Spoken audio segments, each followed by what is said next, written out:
Good morning, everyone. Oh, I should say good afternoon. It's great to join you all today.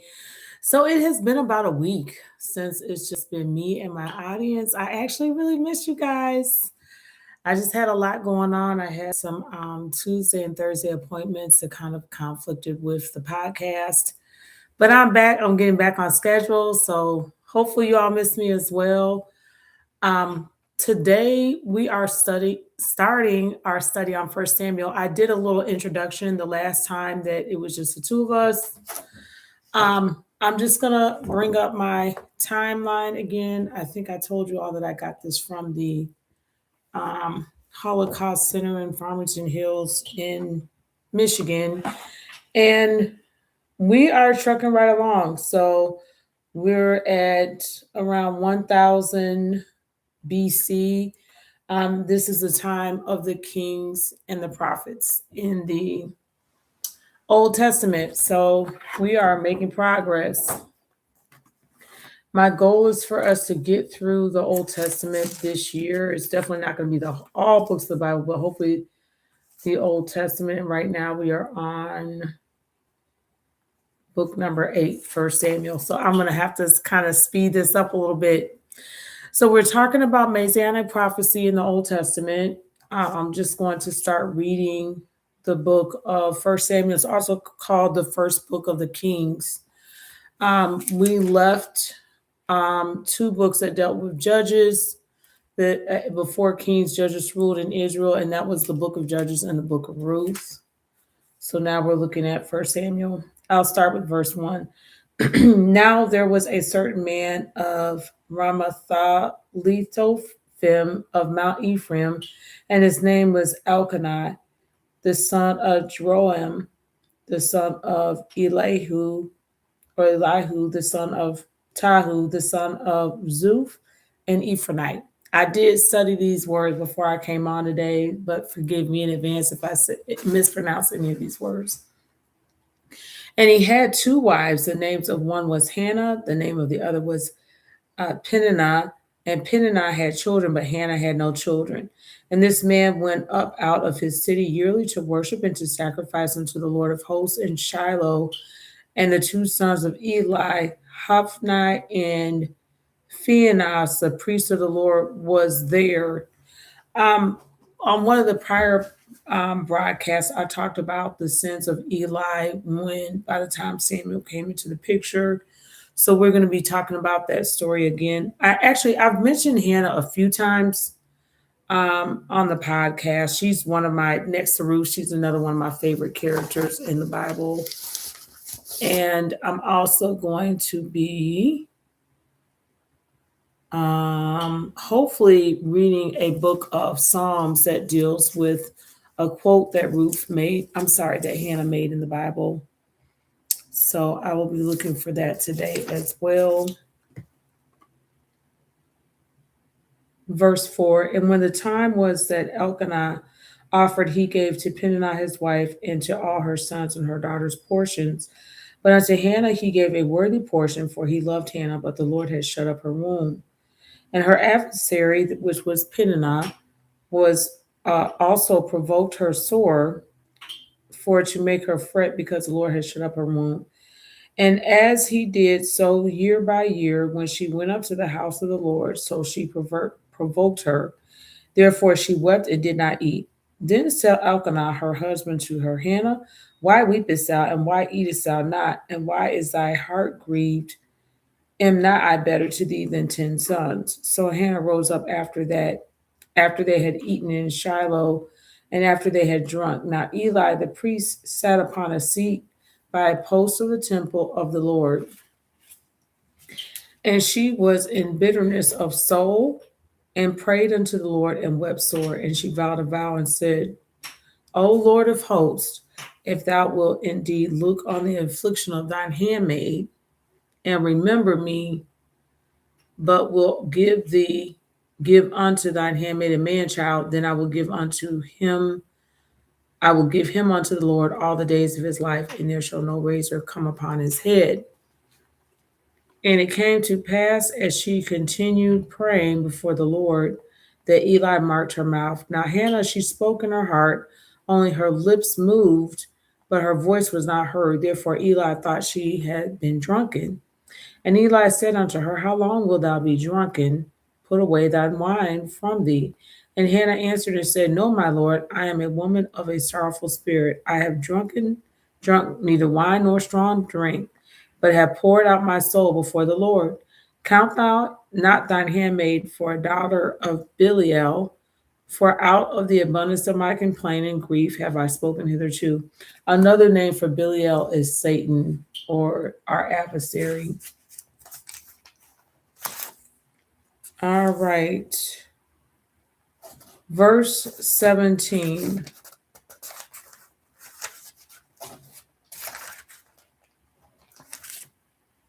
Then Eli answered and said, Go in peace, and the Lord of God Israel grant thee thy petition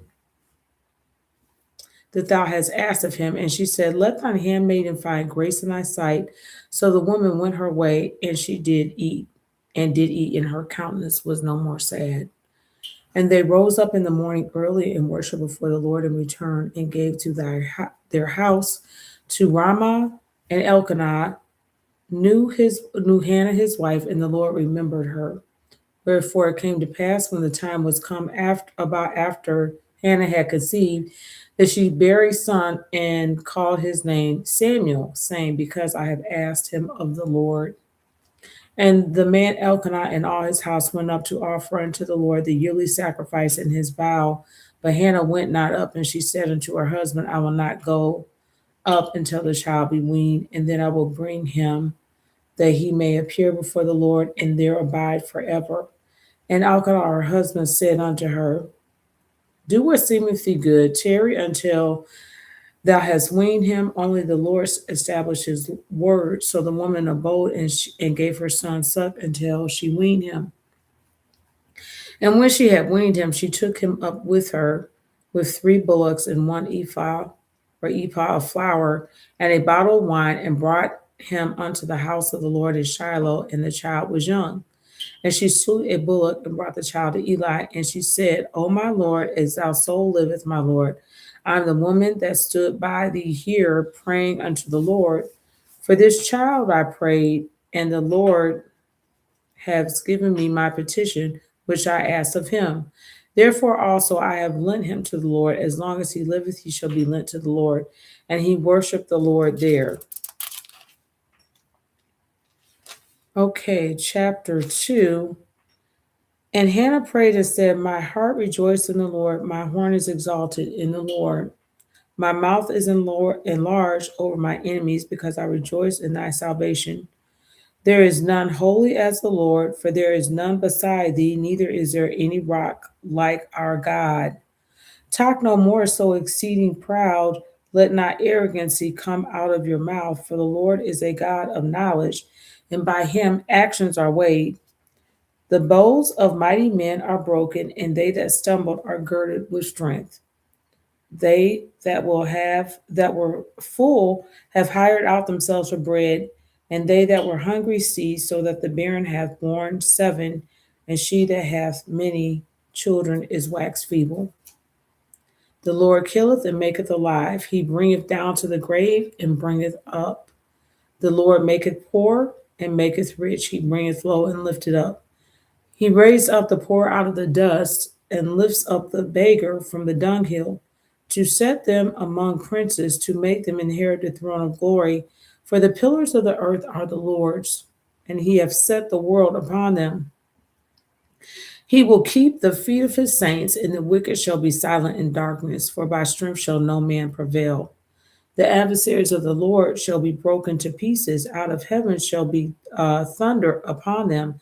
The Lord shall judge the ends of the earth, and he shall give strength unto his king, and exalt the horn of his anointed.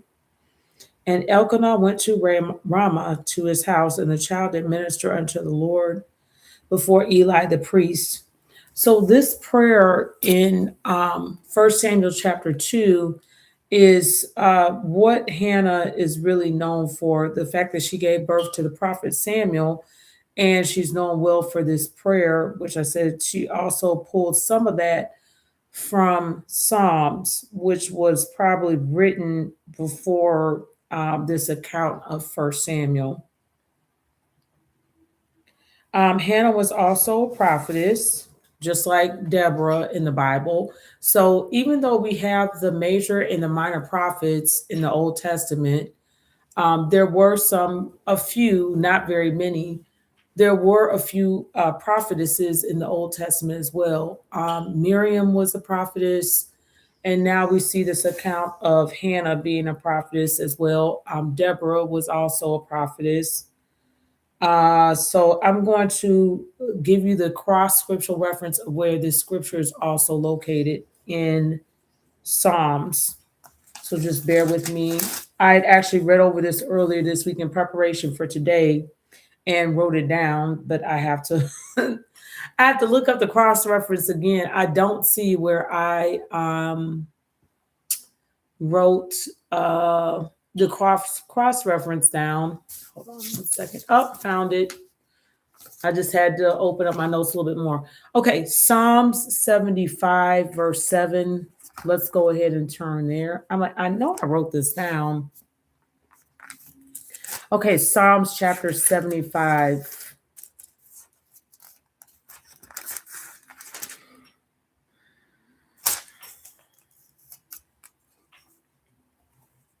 This is a song of Asaph. I have said before that Asaph was one of the chief musicians, or maybe today we would call them like a praise worship leader. Typically, the praise or worship leader, they would minister in song or song before the high priest, or now in the synagogues they would call them rabbi, or before the pastor in Christian circles would minister. They minister in psalm first. Verse 1, unto thee, O God, do we give thanks. Unto thee do we give thanks, for that thy name is heard, thy wondrous works declare. When I shall receive the congregation, I will judge uprightly. The earth and all her inhabitants thereof are dissolved. I bear up the pillars of it, Selah. I said unto the fools, deal not foolishly, and to the wicked, lift not up the horn. Lift not up your horn on high, speak not with a stiff neck. For promotion comes neither from the east, nor from the west, nor from the south, but God is the judge. He putteth down one and sets up another. Well, since all the other directions are there, the major directions, the only other place that promotion can come from is the north, where God's throne is. Verse 8, for in the hand of the Lord there is a cup, and the wine is red, it is full of mixture, and he pours out of the same. But the dregs thereof, all the wicked of the earth shall wring them out and drink them. But I will declare forever, I will sing praises to the God of Jacob. All the horns of the wicked also will I cut off, but the horns of the righteous shall be exalted. So, a lot of times with words in the Bible, specifically the Old Testament, there was like a duality of meaning. So, there'd be like a literal connotation or definition, and there's a figurative one. So, there'd be a lot of times a play on words. We know Ezekiel in the Old Testament, he was a major prophet, but he was also a playwright. So a lot of times he would play out or mime what he was writing, with his writings in the Bible. And with the Psalms, the Psalms simply means song. A lot of these Psalms, even though they are read as scripture, they were really supposed to be sang. So that's why a lot of times you see repetition, because you would have the minister, they would they would give they'd be talking to the congregation or to their members, disciples, and then the congregation would talk back. So it would be call and response. Um, anyway, that's just a little side note.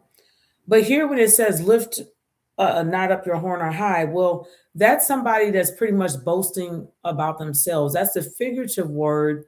But we know literally with animals and horns was something that they could used as a weapon.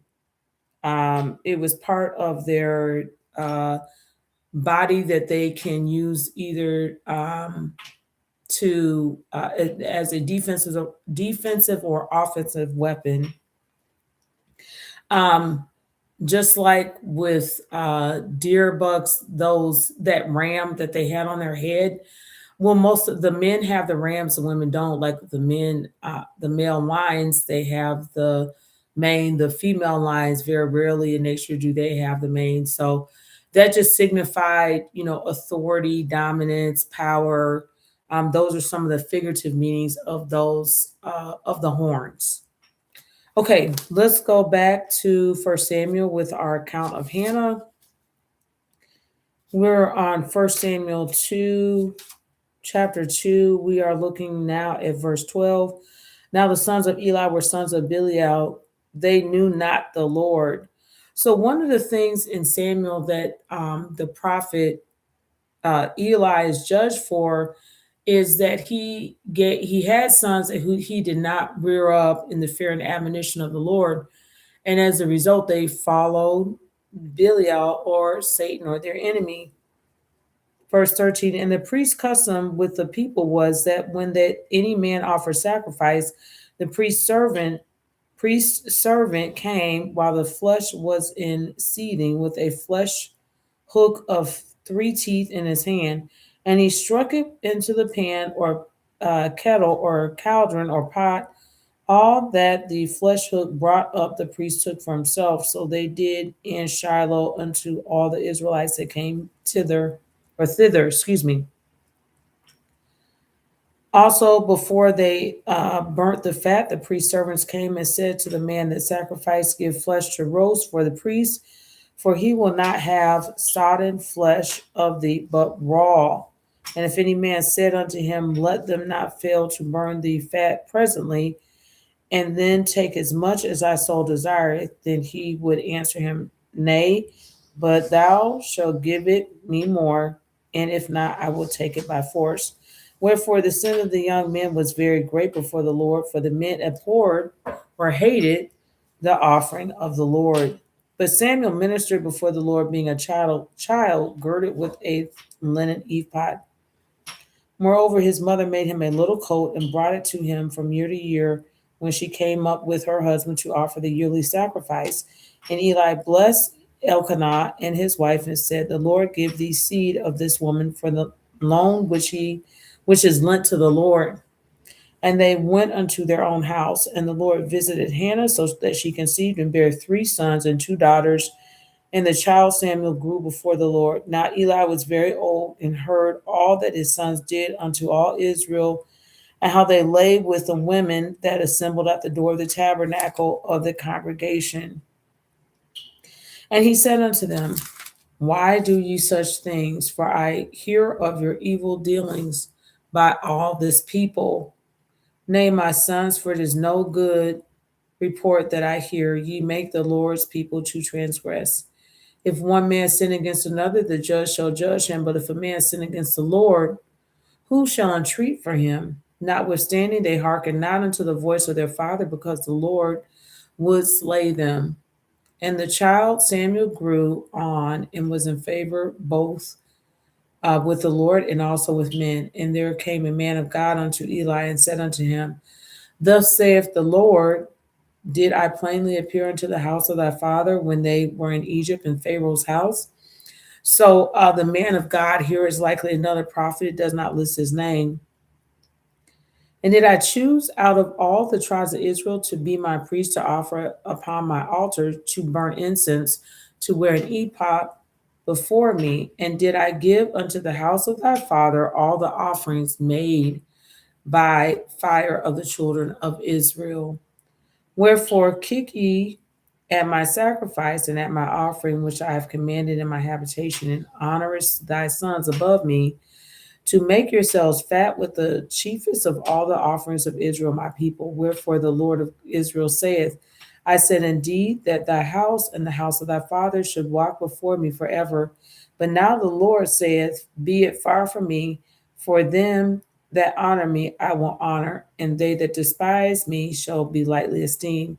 Behold, the day is come that I will cut off thine arm and the arm of thy father's house, and there shall not be an old man in thine house. And thou shalt see an enemy in my habitation in all the wealth which God shall give Israel, and there shall not be an old man in thine house forever. And the man of thine, whom I shall not cut off from mine altar, shall be to consume thine eyes and to grieve thine heart, and all the increase of thy house shall die in the flower of their age. And this shall be a sign unto thee that thou shalt come upon thy two sons of Hophni and Phinehas, and one day they shall die both of them.